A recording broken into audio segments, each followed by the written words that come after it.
Ciao a tutti and welcome to another episode of the Italianforawhile podcast. Today we're here with Annetta. Ciao. Annetta is one of the IFA counselors, helping all of our students to actually come to Italy and be super prepared on everything. Exactly. Annetta, thank you for being here today. Thank you. And I have lots of questions for you. But first of all, I would like to start by asking you what's a typical journey of one of our students from the moment they find us to the moment they actually arrive to Italy, for all of the people that still don't know how it's going to work. The first step when someone is deciding to explore the idea of coming to Italy and doing this experience is to schedule a call with us. Mm-hmm. So that's the moment I step in. So I start talking with the potential student and asking them the motivation on deciding to do something like that, because it's not it's something very exciting, but you have to it's not easy peasy. Exactly, you have to think about it a little bit, because there are a lot of things to organize before actually going into this new adventure.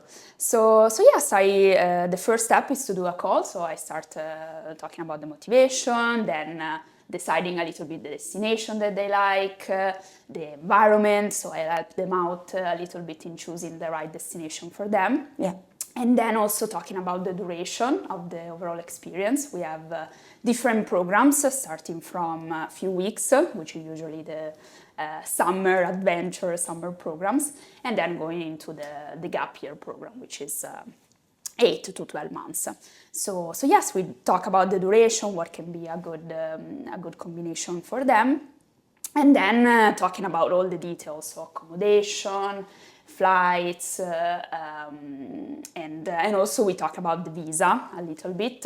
Yes. Usually mention it during the first call, and then as we move forward, as we speak, we usually organize a second and maybe a third call to get into more details, especially when there are students that are organizing the gap years. We have to talk about accommodation, but also talk about the visa. Yeah, because basically whenever they decide to come for more than 3 months, and they are especially from the US and all these, yes, they need a visa. Yes. And so what is the help that you provide to them with the visa? Because it's like one of the most tricky things. We also have a guide on our community, yes, and you really guide them step by step. How does it work? Like, give me some hints, like to reassure them also on how you help them in the whole process. Yes, the visa, it's always a tricky part of the overall process of coming here to Italy. As you mentioned, it's just it's needed only if you stay for longer than 3 months. So especially for the US and also other countries, there is an agreement with Italy. So up to 3 months, actually 90 days to be precise, they can come to Italy without any documentation, mm-hmm, without any visa. When we're talking about the longer program, so after 3 months, we need to do the visa, which is definitely a very important step of the process of coming here. Yes, so basically we start and we do it together. So I provide them with the guide. We have one in the community, but I also give them specific emails with the checklist of all the documentation that they need. Some documentation are different depending on the consulate. So, mm-hmm, I also guide the students to understand, the specific step for the specific consulate they need to apply to. And yes, we go through the checklist together, step by step, each document. We do some of them together because they can usually need a little bit of guidance to make sure they do they answer the question correctly. And then yes, so that's pretty much the step, and we do it together. Then I got them to make sure they book the appointment. Then usually after preparing the documentation, booking the appointment, at the day of the appointment, they present all the documentation, and of course any problem, any needs, we're always there to help them. Okay, and I know that there have been some students that had to go through all of these and then they had it rejected. And so you had to step in and re-prepare all the documentation and help them. Yes. So regarding these, I wanted to ask you, like, what is the worst thing that you remember that happened? Because I know there are several. And of course, like, you're always there to make sure that they can actually make it and arrive to Italy. Just one. Tell me the one that you remember the most. Yes, I have a couple. I'm sure that are on top of my mind. But yes, the appointment is always can be stressful. So the preparing, having all the documentation ready, it's super important. So that's why I always, make sure they have all the documentation done right, they have everything that they need. So better to do one more call before doing the appointment and be sure everything is correct. But yes, during the appointment, it really depends also on the person that will assess the documentation of the student. The craziest case was actually a recent one. It was a student that, so he got the appointment, everything went well. Usually after the appointment, they take the passport. They take the passport for a few days, or it can take also a couple of weeks to process it. And then they mail you back the passport with the visa. Or you can go and pick it up. This student, everything went well, so he got all the documentation done right, and yes, they said everything was good, and to go and pick up the passport after like a week. They were pretty fast, and yes, so that was well. And then after a few days, I received a message from the student telling me that he couldn't find the passport. Oh well. So at first I thought it was a joke. I talked with him a few times. It was definitely very stressful for the visa appointment, but he got everything done right. So I thought it definitely was a joke. So I don't know why he was doing a joke to me, but but yes, and no, it was real. Actually, not a joke. So he couldn't find his passport, and I said to him, just look for it everywhere. Look everywhere. I don't know. Maybe you packed already. You put it in the luggage. I don't know. But yes, he couldn't find it. So and this was happening 2 weeks before he's arriving. So oh my God. It was a very fast processing time already. So we were already on a rush. But yes. And then after a few days, I said, okay, like you don't have time to waste, to keep looking. So let's solve this. We had a call together. So he couldn't find his passport. So the problem was that he needed to figure out to get a passport first, and a new passport, and then rebook an appointment to the consulate to redo the visa process. Because it has to be associated with the passport. Exactly, yes. Because yes, when a part of some of the documentation that we provide is also the enrollment certificate, so the certificate that the student is actually enrolled in the program, and it's linked to the passport number. So yeah, first he booked an appointment to renew the passport, like an emergency passport, and he got the new passport, and then he went again to the consulate. We give them, so once he had the passport in half a day. Wow, he got so lucky. Yes, we give them back the new certificate with the new passport number. He went back, presented the documentation, and thankfully they were very, very nice at the consulate, so they give the passport back in just a few days, a couple of days, and he was able to arrive to Italy. Wow. But that was definitely very stressful for me.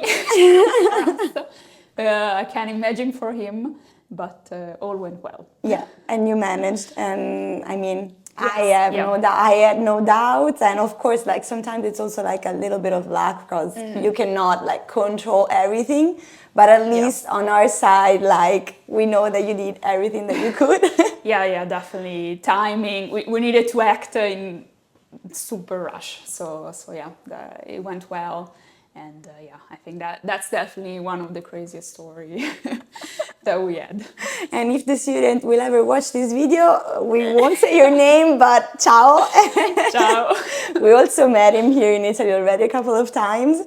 And he was like, I'm here just because of Annetta. He was super thankful. Yeah. So, and No, he's super really enjoying happy. his time here. So at the end, I think it's like the biggest reward for you. But I don't want definitely. I want to actually ask to you, what is the most challenging thing of your work? But also, what is the most rewarding one? You can pick which one you want to start from. Yes. Definitely, let's start with the challenging one, since we are on the challenging side.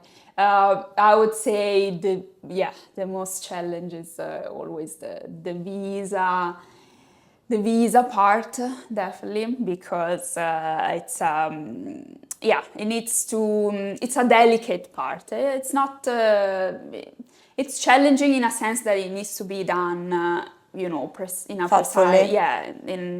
need to take time to make sure you do everything step by step, everything right. So for me, it's the time that I need to be, concentrated to make sure the student understand everything that they need to do, that they have the documentation right, and I always provide tips and tricks on the appointment. So it's always a delicate, challenging but delicate time for me and for the student as well. Most rewarding, it's definitely always to in general I follow each student from the very first moment. So from the time I meet them in the call and, we talked about their motivation, their dreams, their desires. So, and sometimes students have, it's always a different story from each student. So it's always so nice for me to know their story, their motivation, and I guide them also in that sense. I did my gap year when I was 16. I left when I was 16, so I know I went through the same things the same emotion that they have.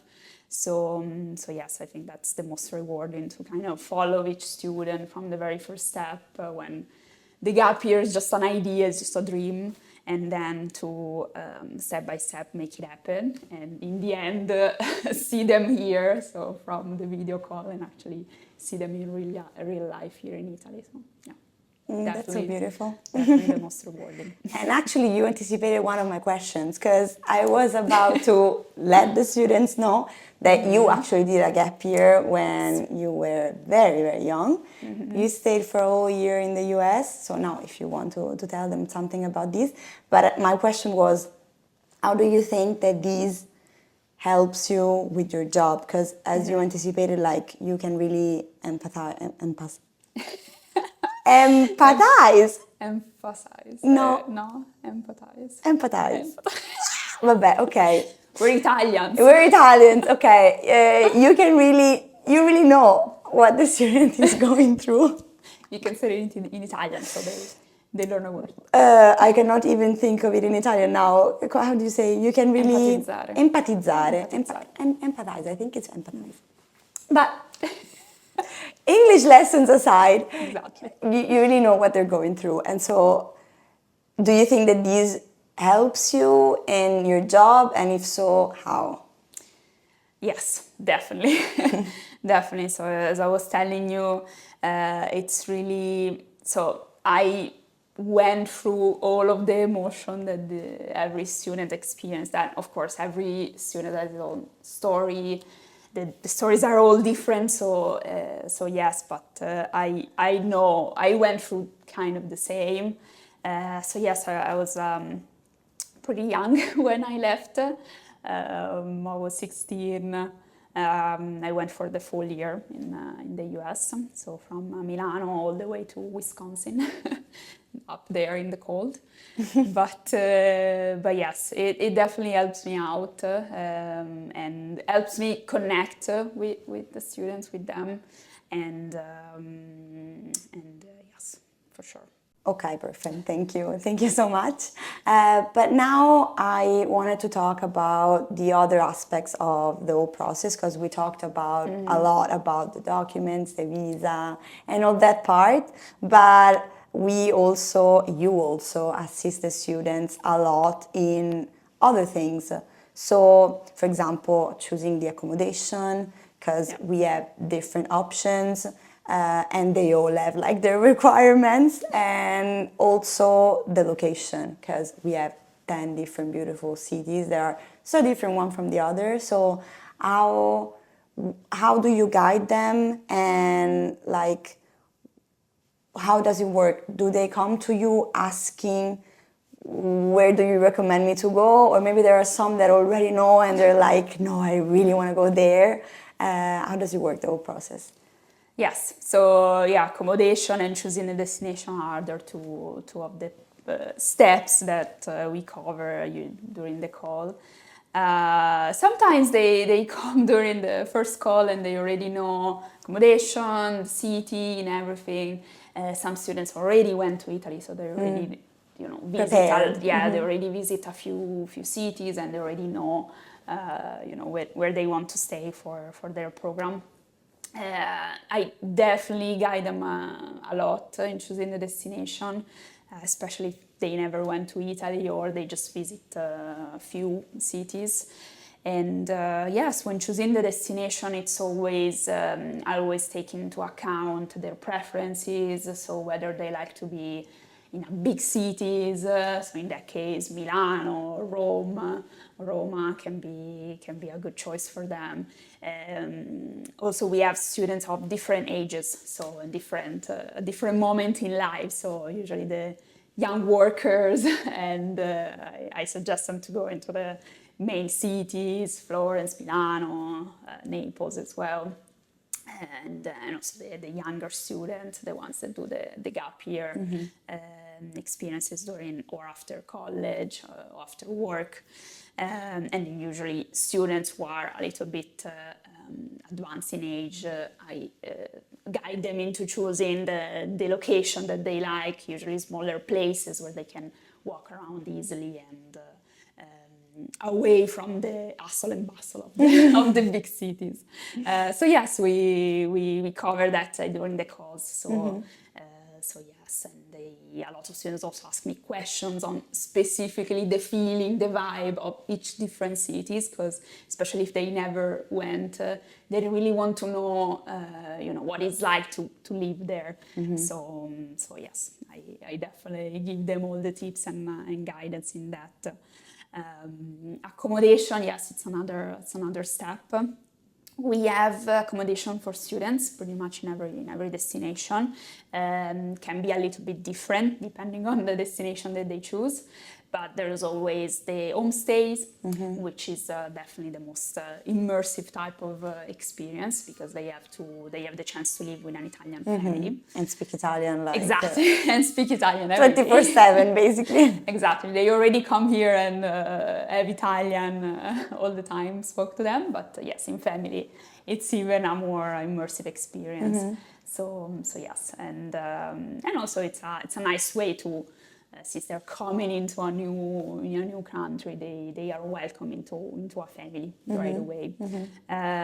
Otherwise, we have shared student apartments. So yes, they live all together, students from the program, and yes, they are more independent in the shared apartment, of course. But they get the chance to have to meet people and have friends, basically. Do friends right away. Yeah, right away from the very first day. And otherwise, some students also prefer a private solution, so we also guide them into choosing and selecting a good private option for them, either hotels if they're doing a short program, or private apartment. Yeah. So basically, it's super customizable.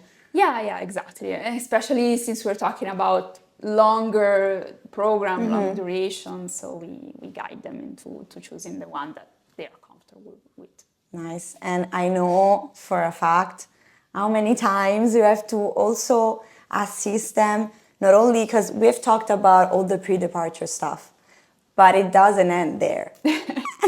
You're always there Yes. for them, even during the whole stay. So now we were talking about accommodation, and I can't remember how many times like you had to deal with like maybe a student that couldn't really handle the communication with a landlord, or like they decided that they wanted to move from a shared apartment to a private one.